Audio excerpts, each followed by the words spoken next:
코로나 사태가 계속되고 있습니다. 사회적 격리를 위해서 예배와 모임이 중단되고 집안에서 지난 것이 벌써 한 달이 넘었습니다. 격리라고 할 때 사용하는 쿼런타인이란 단어는 원래 이태리어로서 숫자 40을 의미하는 꽈렌타 혹은 40일을 의미하는 꽈렌티나라는 단어에서 유래되었습니다. 전염병을 방지하기 위해서 사람이나 동물을 40일간 격리할 때 사용한 말입니다.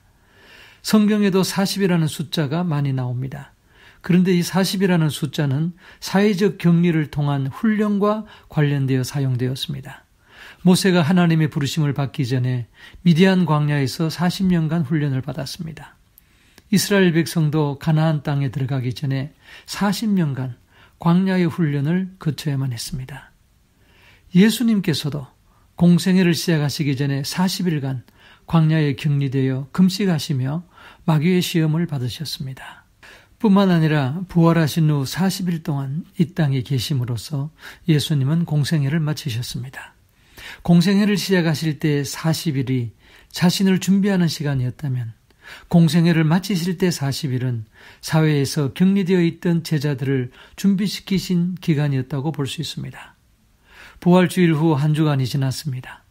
여전히 사회적으로 격리되어 지내야 하는 우리들도 신앙 훈련의 기회로 삼는다면 앞으로의 사역을 위해 꼭 필요한 시간이 될 수 있을 것입니다. 이것이 바이러스 사태 때문에 우리에게 장기적인 격리 시간을 허락하시는 하나님의 섭리라고 믿습니다. 40일 동안 제자들에게 필요한 훈련은 무엇이었을까요? 제자들이 예수님의 증인이 되기 위해 가장 필요했던 것은 예수님께서 항상 그들과 함께하고 계신다는 것을 아는 믿음이었습니다. 예수님은 부활하신 후 제일 먼저 막달라 마리아에게 자신의 살아계심을 보이셨습니다. 엠마오의 두 제자에게 나타나셨습니다. 엠마오의 두 제자가 예수님을 만난 후 예루살렘으로 달려갔을 때 예수님을 이미 만났던 제자들은 베드로에게도 나타나셨다는 이야기를 해주었습니다. 요한은 예수님께서 제자들에게 3번 나타나셨다고 증거합니다. 그런데 예수님은 40일 이 땅에 계시는 동안 날마다 나타나시지는 않았습니다. 그렇지만 제자들이 생각지도 않았을 때 예수님은 나타나셨습니다. 왜 그랬을까요? 예수님이 보이지 않아도 항상 그들과 함께하고 계신다는 사실을 알려주시기 위함이었습니다. 그러므로 제자들은 예수님께서 승천하신 후에도 예수님이 그들과 여전히 함께하고 계심을 마침내 믿을 수가 있었습니다.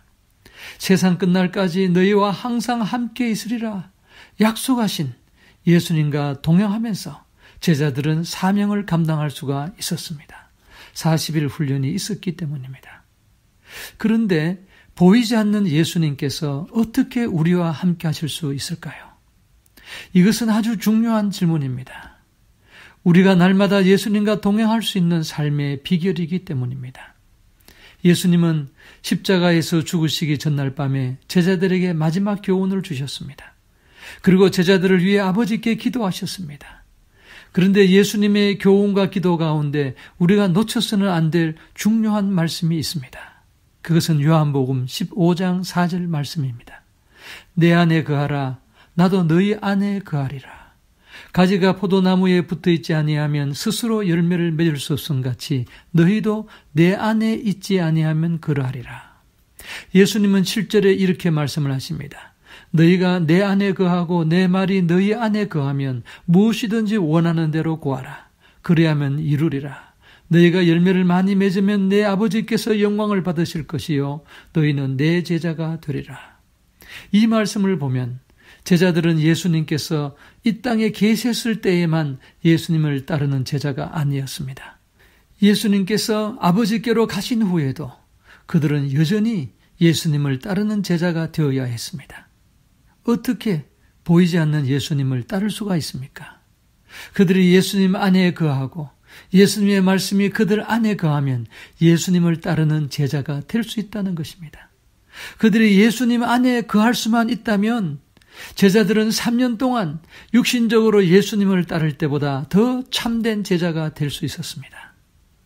예수님께서 우리와 함께 하신다는 의미는 예수님께서 우리 안에 계신다는 말입니다. 옆에 계셔서 도우신다는 말 이상입니다. 이것은 제자들을 위한 예수님의 기도에서 더욱 명확하게 드러납니다. 예수님은 제자들과 또 그들의 말을 통해서 믿게 될 모든 믿는 사람을 위해 마지막으로 기도하셨습니다. 아버지여, 아버지께서 내 안에, 내가 아버지 안에 있는 것 같이 그들도 다 하나가 되어 우리 안에 있게 하사 세상으로 아버지께서 나를 보내신 것을 믿게 하옵소서. 곧 내가 그들 안에 있고 아버지께서 내 안에 계시어 그들로 온전함을 이루어 하나가 되게 하려 함은 아버지께서 나를 보내신 것과 또 나를 사랑하신 같이 그들도 사랑하시는 것을 세상으로 알게 하려 함이니이다. 예수님은 결론적으로 이렇게 기도하십니다. 내가 아버지의 이름을 그들에게 알게 하였고 또 알게 하리니 이는 나를 사랑하신 사랑이 그들 안에 있고 나도 그들 안에 있게 하려 함이니이다. 예수님은 우리 안에 거하기를 원하십니다. 그래서 아버지께 반복하여 기도하셨습니다.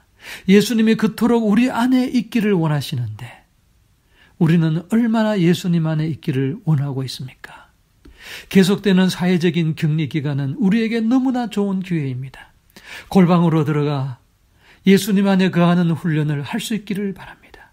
성경을 펴서 예수님께서 우리 안에 거하시도록 예수님께 시간을 내드리는 훈련을 해보시기 바랍니다. 그동안 우리는 너무나 바빴습니다. 우리가 예수님과 함께 할 수 있는 여유가 없었습니다. 그러나 지금은 다릅니다. 우리가 원하기만 하면 예수님과 충분한 시간을 보낼 수가 있습니다. 예수님의 기도는 제자들에게 이루어졌습니다. 예수님 안에 거했던 제자들은 많은 열매를 맺는 참된 제자가 되었습니다. 예수님은 제자들뿐만 아니라 우리를 위해서도 기도하셨습니다. 그러므로 예수님의 기도는 이루어질 수 있습니다. 우리에게 이루어질 수 있습니다. 우리가 예수님 안에 거하기를 소원하기만 한다면 예수님은 우리 안에 항상 계셔서 우리의 기도를 들으시고 열매를 맺게 하실 것입니다. 사회적 격리 기간이 끝날 때 우리 모두가 예수님 안에 거하는 참된 제자로서 다시 만난다면 어떤 일을 기대할 수가 있겠습니까? 제자들처럼 우리 앞에 어떤 환난이 놓여 있다고 하더라도 우리에게는 전혀 문제가 되지 않을 것입니다. 제자들이 예수님의 이름으로 세상을 변화시킨 것처럼 예수님이 그들과 함께 하셔서 표적과 기사가 나타났던 것처럼 우리도 우리와 함께 하시는 예수님의 이름의 능력으로 이 땅에 하나님 나라가 오게 하는데 쓰임을 받는 참된 제자들이 될 수 있을 것입니다. 이러한 은혜가 우리 모두에게 있기를 주님의 이름으로 축원드립니다.